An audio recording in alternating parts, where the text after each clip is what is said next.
Myself, Sudheer Gupta, teacher at Study Hall, Lucknow. I found YouTube as a platform to share my knowledge to students. So please like, share and subscribe my channel, School Jaisa.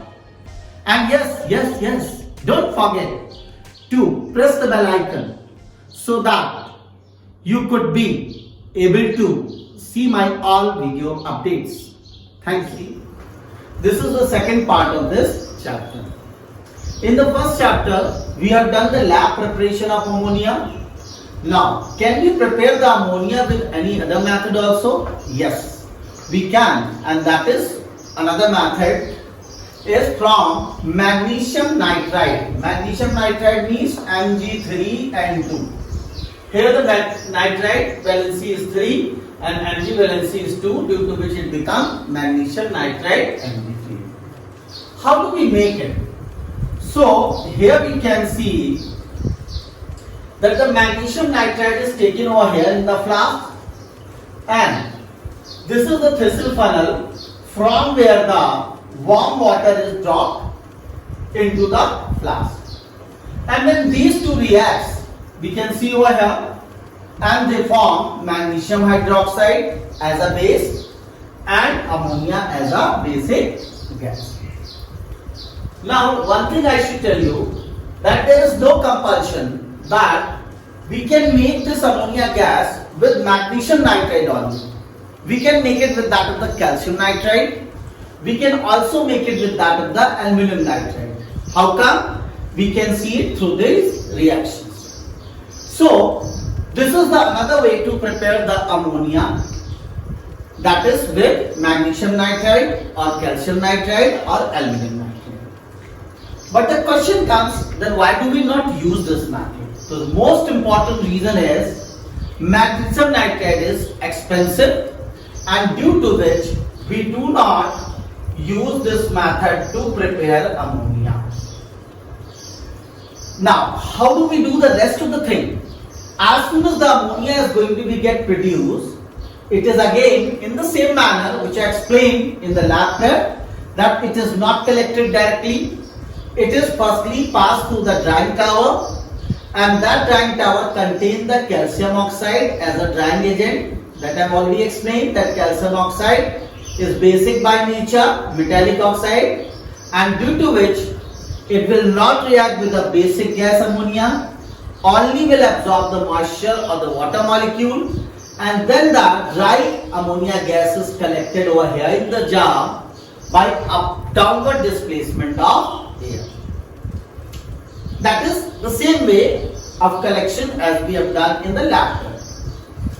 Now the thing is, how can you test this ammonia gas? The ammonia gas can be tested. If I say any of the jars having the ammonia gas, how do we get it confirmed? So we can simply take a glass rod and dip in HCl solution, and then that glass rod, as soon as brought in contact with a jar containing ammonia gas, we will observe that it starts giving the dense white fumes. So you see that this was also the case of the HCl. This was also the test of the case of HCl. That when there was a HCl, then we were taking the glass rod dipped in ammonia solution, and we were bringing in contact with a jar containing HCl, and we observed the dense white fume. In the same manner, when we want to test the ammonia gas, here we are taking a glass rod, dipping in the HCl solution, and as soon as we bring in contact with a jar containing ammonia gas, we observe the dense white fume. So this test can be applicable for both, that is for HCl as well as ammonia. So here what is happening, this is a basic gas and this is acidic gas, and together they are forming a salt. Now one thing more comes in mind, that we know that neutralization reaction is a reaction in which acid reacts with base, forming salt and water. So why is it not forming the salt and water both? It is forming only salt because here we have taken the gaseous form of these two. We have not taken the aqueous form. That means no water molecules are there in this gas. And this is the reason formation of water molecule is not shown. Yes, we can get, what is that condition? I'll let you know with the help of this diagram. One thing more I would like to explain with the help of this. When magnesium reacts with nitrogen, it forms magnesium nitride. Calcium reacts with nitrogen, it forms calcium nitride. Similarly, aluminum reacts with nitrogen, form aluminum nitride. Now, what my purpose of telling this is? Let us take an example of one question. If I say X is a divalent metal which when reacts with Y, which is inactive component of air, which is inactive component of air, forming a compound Z. This is my question. Now, when this compound Z reacts with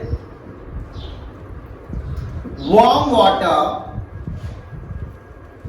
forms a base M and a basic gas N. Now, see to this question. Very strange, very different. That means except the water word, no other compound name is given. That means neither we are knowing what is X, nor we are knowing Y, nor we are knowing Z, nor we are knowing M, nor we are knowing N. So what my question is, it's not yet completed. Name, question 1, A part, name X, Y, Z, M, N, and B part is write reaction related to it. How will you do this? Here we can see only the thing which is I am able to understand, that basic gas written over here. And I told you in the starting, the basic gas which you have to study in your course, that is nothing else, it's ammonia only. So it's making some confirmation that N is nothing else, it's ammonia. Agree? Then what is X? What is Y? Y I can understand with this. We know that the air is going to have two main components. That is oxygen and nitrogen. And when we talk about these two components, then oxygen is an active component and nitrogen is an inactive component. So I can guess this is nitrogen. This is ammonia NH3. So what is this X? This is a divalent metal. It can be Mg, it can be Ca, and many more. But I told you, you have to keep it in mind these three only. So think about it, Mg and Ca are going to be what? Divalent. So either I can take Mg or I can take Ca. So what question is? X we got it, Y we got it, we got this N, but we are not knowing yet Z and M. So what the question is saying, when these two reacts, any X and Y reacts, when X and Y react, they form Z. That means if I take Mg or oblique Ca, if I take Mg, then it forms Mg3N2, and if I take Ca, then it forms calcium nitride. So we got this Z also. So this is Z. Now the next step is saying, when this Z reacts with water, that is Z reacting with water, forming a base plus ammonia gas N. So here I got this either Mg3N2 or we got calcium nitride. So when this would be reacting, then there would be a base either MgOH whole twice or there will be base SuOH whole twice and plus ammonia gas. So can you see this whole? What we came to know, X is Mg or Ca, Y is N2, Z is either magnesium nitride or calcium nitride, M is base, either it will be magnesium hydroxide or calcium hydroxide, depending upon either you have taken Mg as a divalent metal or calcium. Both options are open. Then if I take Z with that of the water, that is either the magnesium nitrate or calcium nitrate, mixing with warm water, it gives the base this and ammonia gas. So here I say that X is this, Y is this, X is Mg or Ca, Y is N2, Z is Mg3N2 or Ca3N2, M is MgOH whole twice or calcium hydroxide, N is ammonia gas. And when we talk about the second part, reaction, so you will write this reaction first and this reaction as the second one. In this way, this answer will get complete.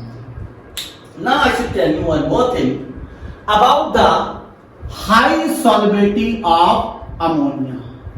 When I say high solubility of ammonia, that I have already mentioned while explaining about the lab prep, that ammonia is not collected over water because it is highly soluble in water. How do we come to know about its high solubility? Here we see again the same experiment which I explained you in the chapter SCL. This is the experiment called fountain experiment. The same explanation, I have taken a jar in which ammonia gas has been taken. I have taken a container in which the red litmus solution has been taken, and then I took a jet, I took a dropper, and this dropper is containing the water in it. Then when we know that initially the pressure due to that, this ammonia gas would be applicable over here from upside to down, and atmospheric pressure which is exerting over here, that would be applicable over here or above like this. Here both the pressure are going to be same. If they are going to be same, then no uplifting of the or no passing of the red litmus solution would be taking place through jet. But when we put the dropper, squeeze the dropper, we will observe that some water comes out. And when some water comes out, since ammonia is highly soluble, it will dissolve some amount of the ammonia. And when it will dissolve some amount of ammonia, then some vacuum would be created. And when some vacuum is created, so the pressure which was exerting from inside will become less comparing to atmospheric pressure which was exerting from there here or this side, and due to which this liquid, which is a red litmus, will start rising up. When it will start rising up till it's going to be in the Z, it will be of red in color. But as soon as it comes out of the Z, it will give the what? Blue color fountain. So why is it giving the blue color fountain? Because we know ammonia is a basic gas, and ammonia is a gas which can turn red litmus solution blue. So here we come to know about the high solubility of ammonia, and we also came to know about the basic nature of ammonia. So here I was telling you all that when we were taking NH3 and HCl, we were forming only salt. But when I say NH4OH, that means we are talking about ammonia mixed with water. That is ammonia solution. Now if I take this HCl, then also this is base. This was base, this is also base. Now what? It will forming salt along with water. So here you see that both the products are formed. That is ammonium chloride as a salt and water as another product.